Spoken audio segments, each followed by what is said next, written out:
Any of you guys had that one special crankbait that just seems to catch more fish than the others? Ready to run a gun? It's time for blast off. Let's go.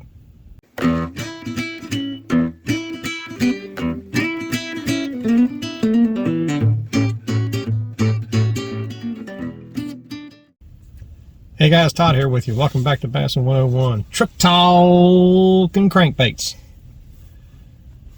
Have you ever noticed there's one particular crankbait in your whole arsenal that seems to catch more fish than the others? Or there's a crankbait in your arsenal you fish more than the others? I bet some of y'all hadn't thought about that.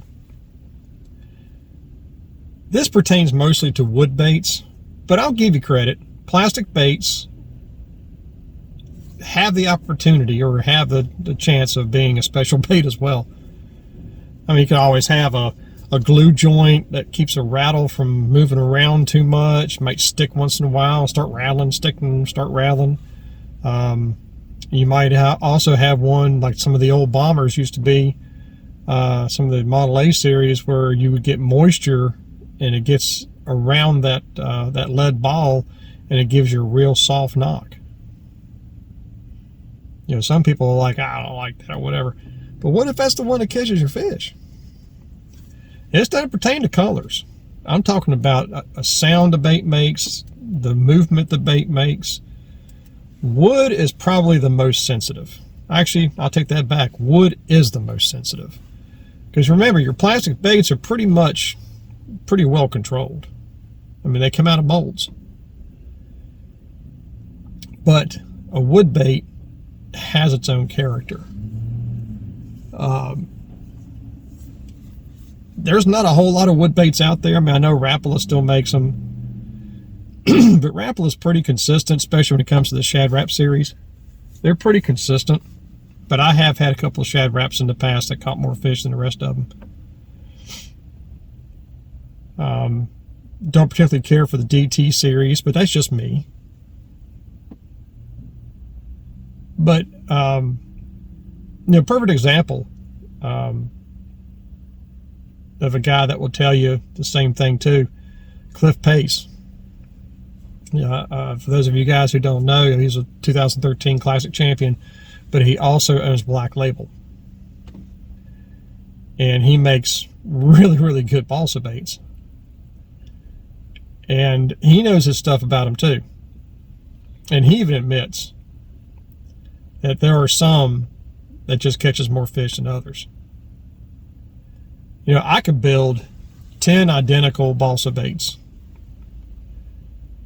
And I use jigs for them, so they're all the same.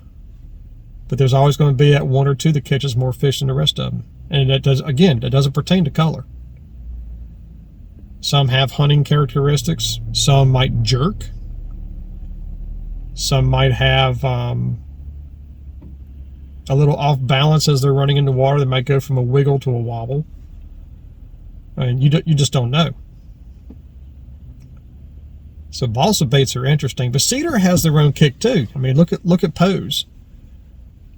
You know, David Fritz is a perfect example. Under the lid of his tackle, area in his boat back in the 90s, when he would lift that thing up, you'd see Pose and Rapalas and all different handmade baits and all kinds of stuff underneath the lid, hanging there, because those were his special baits. Bagleys, all kinds of stuff. Bagley's the same way too. You know, Bagley, unfortunately, has been a hit and miss company for the last, 20 years. But especially some of the older Bagleys, you get the same thing. There's one particular bait that catches more than the rest. I was fishing tournaments. If I had that one bait, I would take a little Sharpie, and just under the bill on the body, on the belly of the body, I would put like a little dot with a Sharpie. And that way, when I would save those for tournaments. I didn't have very many of them. I mean, the ones that were quote unquote special. But boy, they caught fish. And some were Rapala, some were Pose. Actually, I don't think any of them was a plastic bait. To my remembrance, I don't remember a plastic bait. Although I will admit, one of my favorite tournament crankbaits back in those days was a Bomber 7A, especially in dark green crawl, which is now no longer available. Not the 7A, but I don't know. Do you guys have a special crankbait or a handful of crankbaits that just seem to catch more fish than the rest, kind of get beat up, the paint wore off of them and everything?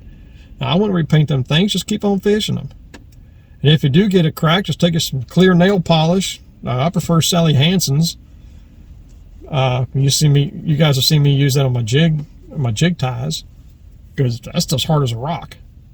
And it's crystal clear too. So if you need to repair one, that's a good way to do it, especially if you're on the water. So it doesn't hurt to keep some of that around. But do y'all have something like that? Do y'all have special crankbaits? I just thought I'd throw it out there, see and get you guys thinking about it, because it is getting ready to be spring. It's cranking time. Just thought I'd ask you about that one. So anyway, till next time, remember, new techniques are trendy, but bass never change. May the Father bless you and keep in Yeshua's name, and as always, fish on.